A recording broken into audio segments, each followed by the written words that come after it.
بسم اللہ الرحمن الرحیم الحمد للہ رب العالمین الصلاۃ والسلام علی خاتم النبیین اللہم صلی علی محمد وعلی آل محمد۔ السلام علیکم ورحمۃ اللہ وبرکاتہ۔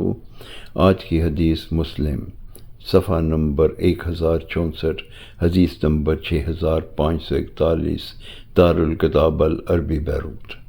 نبی کریم صلی اللہ علیہ وسلم نے ارشاد فرمایا، کسی شخص کے برا ہونے کے لیے یہ کافی ہے کہ وہ اپنے مسلمان بھائی کو اپنے سے کمتر یعنی حقیر جانے۔